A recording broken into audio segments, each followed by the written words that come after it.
Welcome to Not the One Show, the show that likes to squeeze the news. I'm Louise Scody and I'll be taking you through the next hour as the team and I take an inquisitive look at the news affecting your London. I think you're right. You need to make smoking uncool. Now, in the 50s, they made smoking really cool by giving cigarettes to Marilyn Monroe and people like that. So we need to give cigarettes to people we really don't want to be. So let's see Boris Johnson on TV smoking lots of cigarettes, and then the kids won't want to do that anymore. But seriously, 8,000 deaths a year in London. Yeah, something needs to be done. And actually, I lived in the States for a long time, and you can't walk around in New York and smoke in the park. You can't do that. And actually, You'll get the fined. smoking ban has been very effective. 49% of all new builds are bought by overseas investors.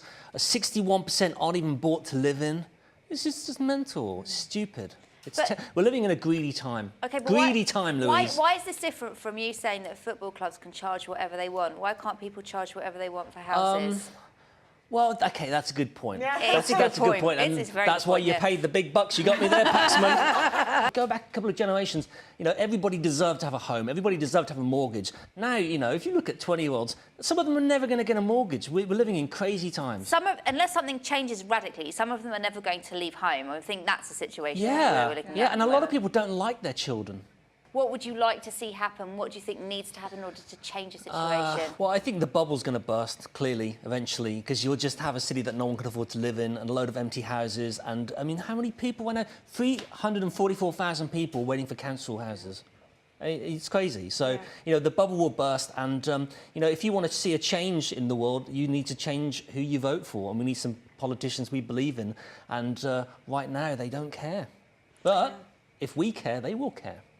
Do you know what? I'm actually going to leave it there because that's the most inspiring thing that Chuck Thomas has ever said. That's the only intelligent thing I've ever said. It wasn't just intelligent, mate. It was positive. It was inspiring. I loved it. Sorry, we're going to have to leave it there. Boris Johnson says that he can drink an awful lot at lunch and then write very fluently and fast. Afterwards, he made the booze-based admission during an interview with Radio Times magazine. It is interesting, though, that I work in the media and, you know, when you're around guys in their 20s, they don't drink at lunchtime. But if you have, like, guys in their 40s and 50s, they do. You know, they want, like, a big pub lunch, you know?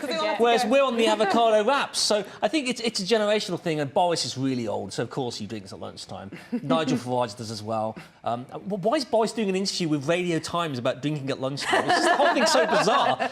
Does he have a game show coming out or something? I think there might be a glitch in the Matrix, Chuck, and that's how we've ended up where we are now. Winston Churchill used to have whiskey for breakfast every day. Yeah, well, actually, we had a Prime Minister, Bob Hawke, who held or still holds the record for fastest downing of a pint, and that's something they're very proud of in Australia. Margaret Thatcher had the same thing. And on that inspiring note, I think we'll go to a break and we can have some whiskey.